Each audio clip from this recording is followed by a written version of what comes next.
We will conclude our discussions on helicopter performance by looking at some special situations when we have to modify the steady level flight performance, vertical climb performance, and also hover performance that we have already looked at before. We just need to modify it a little bit to do the special performance problems when you have special situations. Specifically, we are going to look at a steady level turn. That means you're looking at the same altitude and you are turning, think of like a car turning a sharp corner, but the road is level, so it's neither going up or down, so it's a steady level turn. As you know, you'll be doing a banking. That means you'll be tilting to one side to produce a thrust that overcomes not only the weight, but also the centrifugal force in the case of a helicopter, just like an airplane would. We would also look at a pull-up maneuver and push-down maneuvers. We will look at a situation when the engine has lost power, auto-rotative situation. We will also look at what is the maximum acceleration that a vehicle can achieve and maximum deceleration that a vehicle can achieve. So let's look at a steady level turn. That means we are traveling at the same altitude. We are flying along a circular arc of radius r at a velocity capital V. We are maintaining the altitude. So the centrifugal force would be mass times velocity squared over r. That centrifugal force will be in the plane of the turn. Therefore, it will be parallel to the ground. For example, if you are doing a steady level turn, your flight path, which I have shown here as a purple line, is parallel to the ground. Therefore, the centrifugal force would be perpendicular to the flight path, but still parallel to the ground. On the other hand, the weight is pointing straight downwards still, so the weight is going to be pointing downwards. So the total thrust is going to have to overcome the weight and the centrifugal force, which are perpendicular to each other. So you square the weight squared and centrifugal force squared, that will be your thrust. So if you divide thrust by weight and come up with a load factor, the first part you will get is when you do the weight squared, you'll pick up a 1 because the weight has come out of the picture. Here, when you divide by weight, in numerator we have a mass times velocity squared over r. So mass over weight will become the acceleration due to gravity. V squared is V times V over R. So that's the theta dot. So you compute the n, which is the load factor. Obviously, it's going to be higher than 1. That means the main rotor has to produce more thrust than in steady level flight. So you use this newly computed thrust, n times weight, to compute the main rotor power and also main rotor torque, just like using the same methodologies we have looked at in the previous set of slides for the steady level flight. Once you know the main rotor torque, since you know the offset or the distance between the main rotor shaft and the tail rotor shaft, you compute the associated tail rotor thrust and compute the tail rotor power. So now you have the main rotor power for this new increased thrust, which is n times weight, associated tail rotor power, and then you have the parasite power still because you are traveling at a velocity capital V. So you have a certain advance ratio. You have a parasite drag. So velocity times the drag is a parasite power. So you add them all together, that's your total power. So this is how you determine whether I have enough power in my engines to perform a steady level turn. Obviously, the tighter the turn, that means the smaller the R, or faster you are traveling when you are performing the maneuver, that means this number is bigger.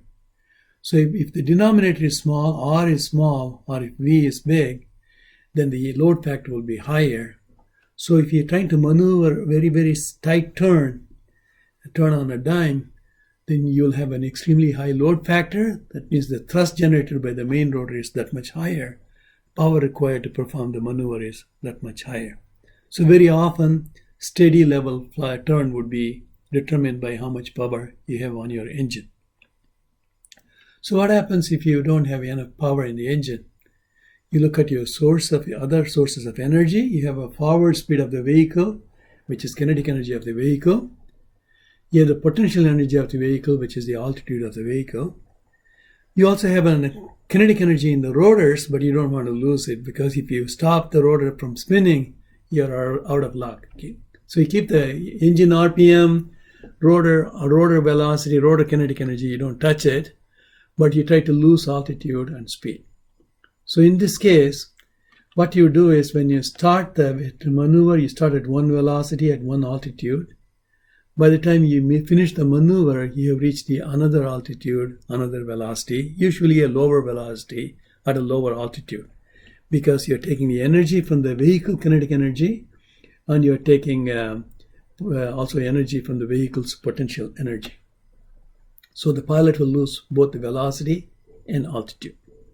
So some of the needed energy is coming from the vehicle kinetic energy. Some of the needed energy is coming from the potential energy.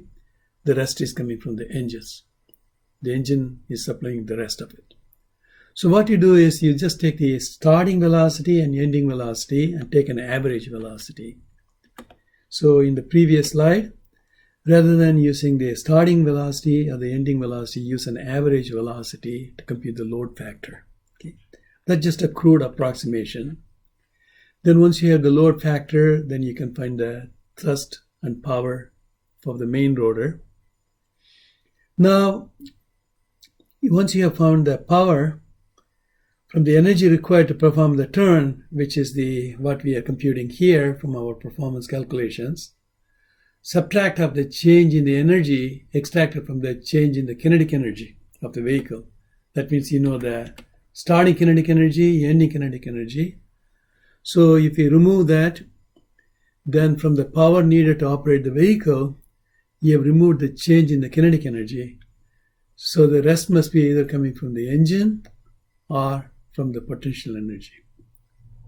So change in the velocity potential energy, if you subtract it off also, the rest must be supplied by the engine. So divide this energy, by the way, now we are talking about energy, by the time spent on the turn to get the power needed.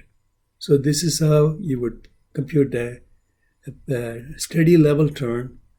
In this case, not a level turn really, because you're losing altitude. And also it's not really steady because the speed is changing. Okay? You use average values to perform the load factor, then use the step-by-step process here to compute that particular maneuver. So this is one way you could do turns. Let's look at a couple of other maneuvers. This is called a pull-up maneuver, where you're at a high altitude, you're diving. Perhaps you're going on top of a building, taking a few quick pictures, then you pull up. Okay, that's a possibility. Or maybe you are coming down, dropping something, and then taking off. Okay. So now your centrifugal force is acting downwards in addition to your weight. So centrifugal force is not perpendicular to the weight like it was in the previous situation. It's in the same direction as the weight. So rather than squaring this 1 and this number, we just need to add it. So our load factor is 1 plus B times theta dot over R. So that's all we have to do. So once you have the load factor, the thrust is that load factor times weight. Then use the thrust. This is a main rotor thrust to compute the main rotor power, main rotor torque, find the tail rotor thrust, tail rotor torque, tail rotor power, and then go from there. Okay. So it's very, very simple. All you have to do is compute the new load factor in this situation, just like you did for the steady level turn situation. How about a nap of the earth flight? Now you are going this way, you are climbing up and then coming down along a circular arc. Now the centrifugal force is pushing you away from the center. So now the maneuver is helping you. So you're operating at a lower n rather than the actual n equal to 1. So power required is not a concern because the thrust is lower than the gross weight. So you would not have to worry about the power in this particular maneuver that you're looking at. Let's look at one or two more. So let's say what happens, you lost the power of the engines, all the engines. It's very unlikely because we have multi-engine aircraft. So if one engine fails, the other one will continue to drive the shaft, and you'll be able to survive it. You may have some loss in the RPM, but not dramatically.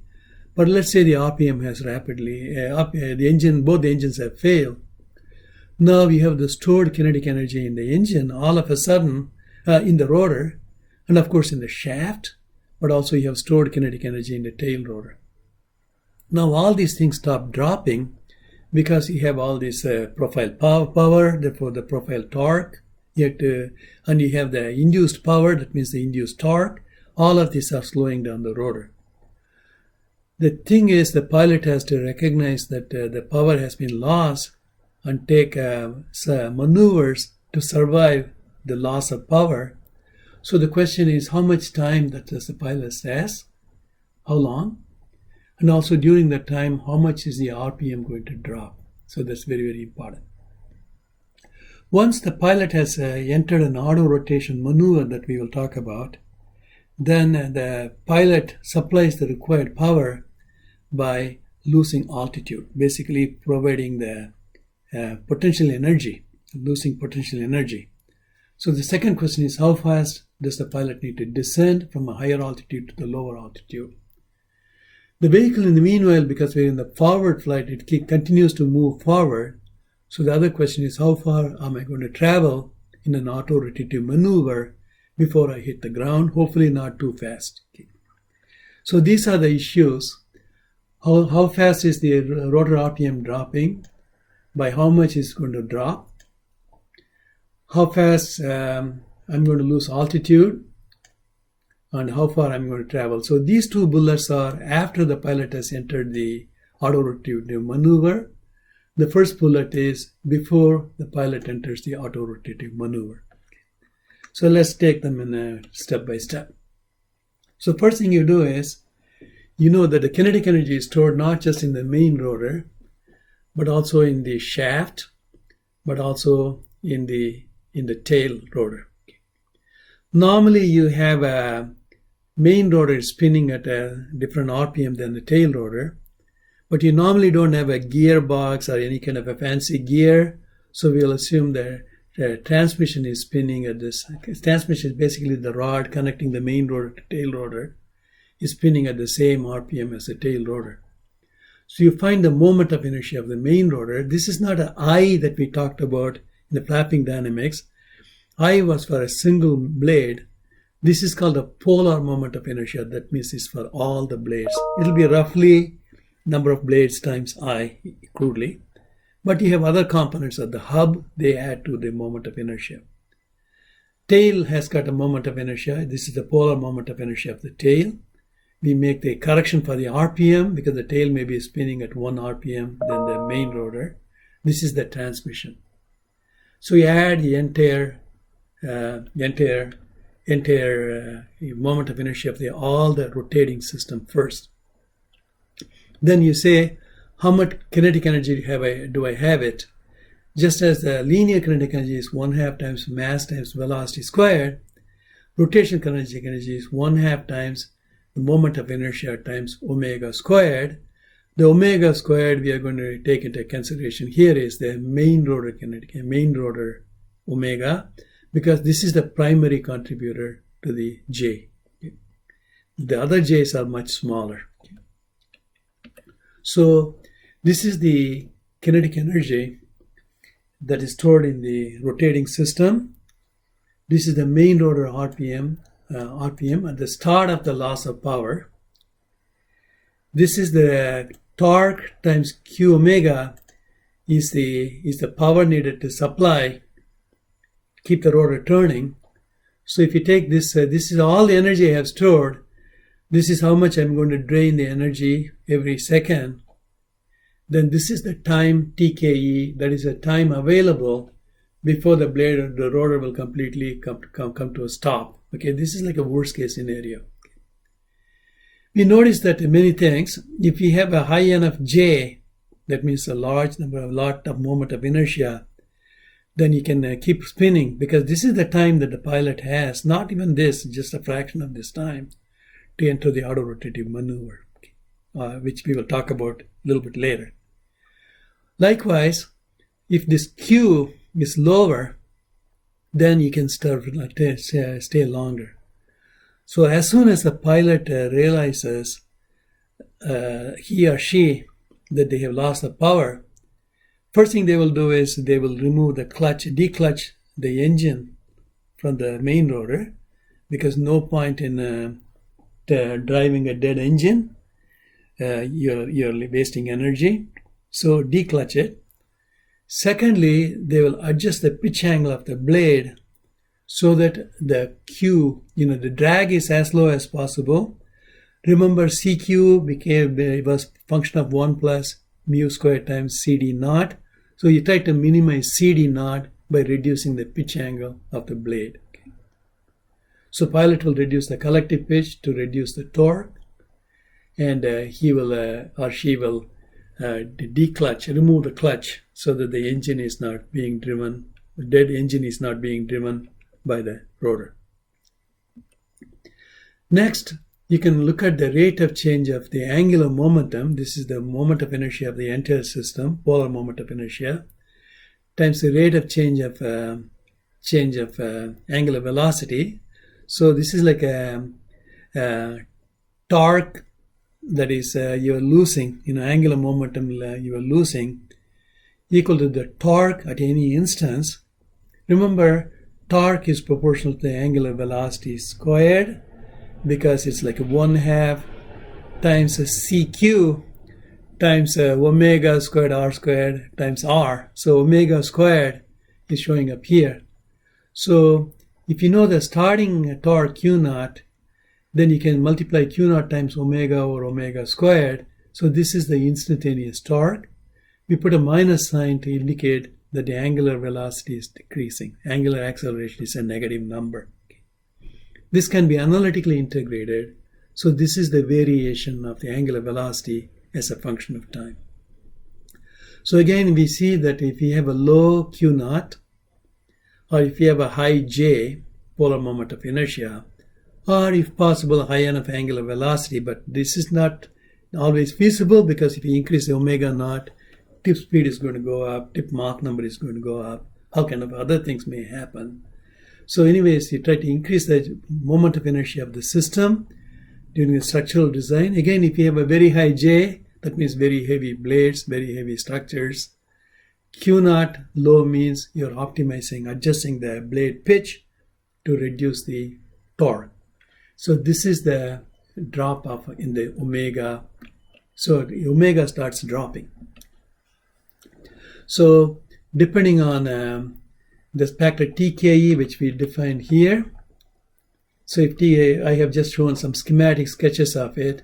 So this is how much RPM is dropping. If you have TKE of 4 seconds, if you have a lower TKE, it's dropping much more rapidly. So you don't want to lose a lot of engine RPM, rotor RPM, if you want to keep it as close to 1 as possible. So this is the time the pilot has got a matter of seconds to enter the autorotative maneuver or autorotative mode. Remember, we are moving in a forward flight right now. Okay. So what does the pilot do? What do we mean by autorotative mode?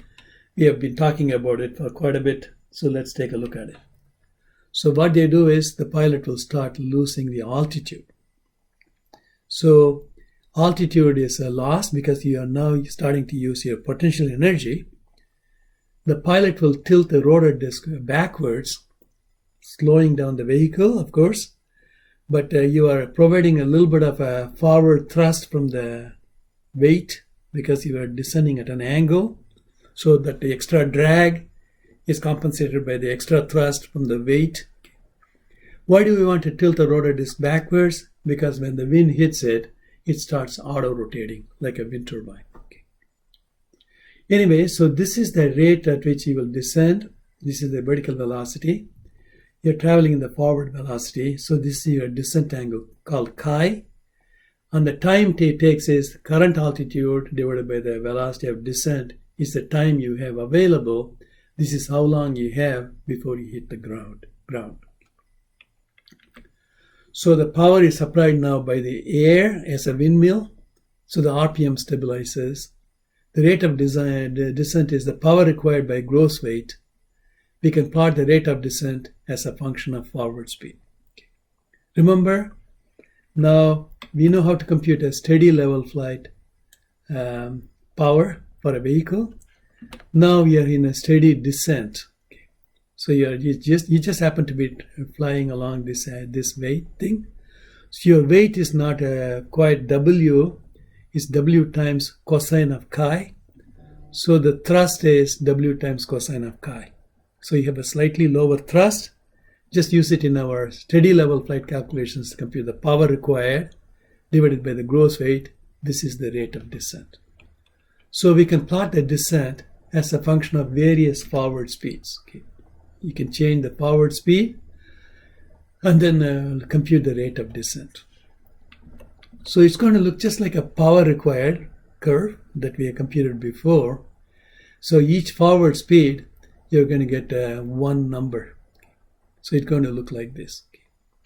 Now, if you descend at a very low forward speed, almost a vertical descent, you're going to enter the vortex ring state. That means you're landing in your own soup, your own wake structure, which is not recommended.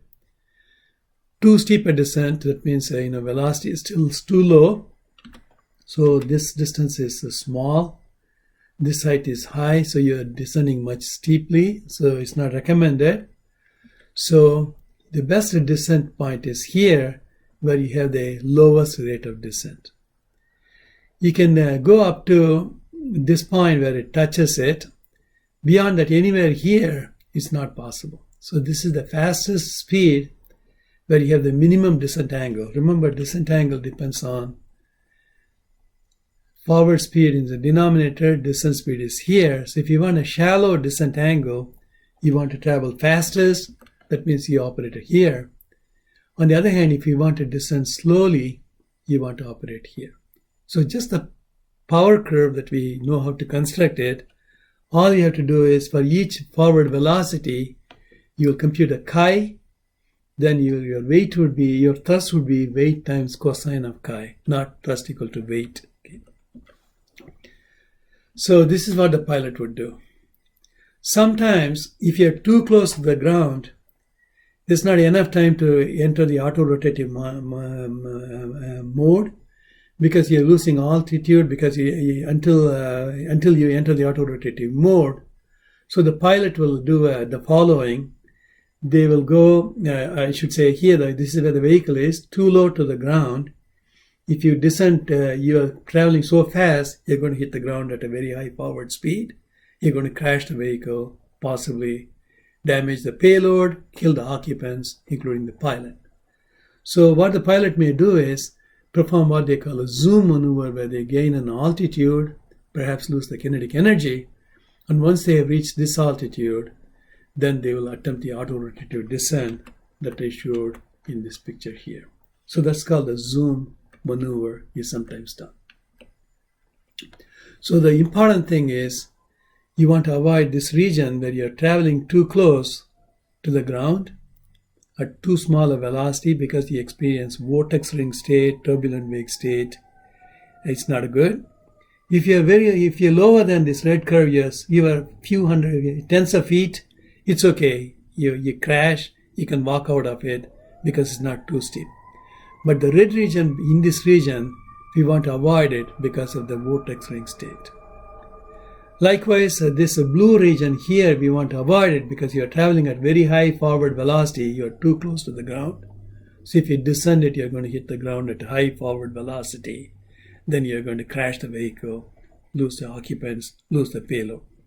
So this is the safe region in which you can operate. So zoom maneuver is, for example, if you're here, you just gain a height, lose the velocity, enter this safe space, then try to descend in this white space here is where you should enter your auto-rotative maneuver. So that's what we should try to do. Okay, now you're approaching close to the ground. So this is your auto-rotative descent. You're coming very close to the ground. So what do? So what you do, first thing you do is increase your theta 1s more. And so now remember theta 1s increases the lift to the pilot's right at 90 degrees. Then the blade will flap up, so the thrust will, the tip path plane will become more negative. That means the disc will tilt backwards. So you're producing a rearward deceleration. So during this part of the flight, you're going to get a slowdown of the vehicle. You're also going to lose the velocity of the vehicle, but also, of course, you're losing the altitude at the same time. So once you reach here, now you increase the collective theta naught because you produce a lot of extra lift, much more than W. So you have a lot of vertical force compared to your downward direction. So your vehicle floats above the ground and gradually drops and touches the ground. So this is the safest, as low as possible, as smoothly as possible is what happens. So this is the auto-rotative maneuver, steady descent, cyclic flare, and then the collective flare. So these are the three phases of a minimum touchdown speed. Now we look at two more situations. By the way, this is called the auto-rotative index. This contains all the stuff we talked about earlier. Disk loading is here, T over A, because this determines the induced velocity crudely, therefore the induced power. So the lower the induced power, that means the lower the disk loading, the higher the auto-rotative index. That's good. Higher the J, that's good. Higher the rotor spins, that's good. Higher the density, that means high altitude is not so good because this density ratio is smaller. So as long as this auto-rotative index is high enough, like 25 or higher for twin engine aircraft, or 60 or higher for single engine aircraft, then you are able to safely survive a loss of power. Okay. In the case of one engine power, AAA of 25. If both engine fails, you need an AAA of 60. So this is just a crude thumb rule. Different companies use different auto-rotative indices, unfortunately, but this is one of the thumb rules that is often used in helicopter industry. Now we are looking at what happens if you want to suddenly, in steady level flight, accelerate forward. Maybe you're seeing somebody chasing you, or a missile is coming at you, you want to accelerate fastest. You want to know what is the maximum acceleration you want to compute. It turns out you can use the steady level flight performance calculations that we have already mastered to do all of these things. So this is what we would do. What you do is we assume different F values greater. Remember, F is the equivalent flat plate area of the fuselage vehicle. Let's say for a Black Hawk-like vehicle, it's 20 to 25, something like that, maybe higher if it's got all kind of extra stuff hanging. Then you have an F, so parametrically increase F. Okay. That's what that's going to do is it's going to increase the parasite power because the drag of the vehicle is 1/2 rho times velocity squared times this F. Parasite power is drag times velocity. So keep increasing the F until the power needed equal to power available. So the largest F that you achieve at a given velocity, you are holding the velocity fixed at during this calculation. That's your F max. So now compute the maximum thrust that you need equal to the maximum drag that you need to overcome, which is 1/2 rho F max V squared. So the actual thrust needed is actual thrust needed is 1/2 rho F V squared. F is the real actual F of the vehicle. Okay, so there's a typo in here. This F max should not be there. It should be just 1/2 rho F times V squared. So you take the difference between the maximum thrust and the actual thrust divided by the mass of the vehicle, not the weight over G. This is the maximum acceleration in steady level flight at a given velocity. So this is the way you can find a dash acceleration for a helicopter. Obviously, the lower the F, or the higher the thrust you have available in the engine, okay, somehow the power available to produce the thrust, the faster you can accelerate. A sleek fuselage, reduced hub drag, landing gears tucked in, all of these will help reduce the F. Therefore, the actual thrust leader would be reduced. A high-powered engine that can produce the maximum power, therefore the maximum thrust. Therefore, these are the ingredients for the rapid acceleration. You also have a minimum acceleration. You may wonder, why is it a problem? Why can't I just slow down to zero velocity very rapidly? Remember, you decelerated by tilting the rotor disc backwards, producing the rearward directed thrust. Now, windmilling effect takes place. So if the windmilling effect takes place, the RPM will dramatically increase. See, if the RPM increases more than 10% or 20% overspeeding, then it's going to damage your gears, damage your system. So we have a limit on it. So how do I estimate the maximum deceleration? At a given velocity v, as we have done before, compute the h-force of the main rotor, t of the main rotor, compute the tip path plane of the main rotor disc, fuselage drag, which is f times 1/2 rho v squared, you find it at the highest permitted RPM for auto-rotative conditions. Okay. Then this is we know how to do auto-rotative condition because we have been discussing it. Now compute the maximum permissible rearward directed force as this highest permitted, this tip path plane that you computed times t, that's a drag. Now instead of moving it propulsive force forward, now it's pointing backwards. This is the h of the main rotor, h of the tail rotor. This is the fuselage parasite drag. So this is the total rearward directed force. That divided by the mass is the maximum deceleration that's possible. So you can compute the maximum deceleration this way. So to very quickly, we have looked at special situations such as turns, pull-up maneuvers, auto-rotation, auto-rotating maneuvers, maximum acceleration, maximum deceleration.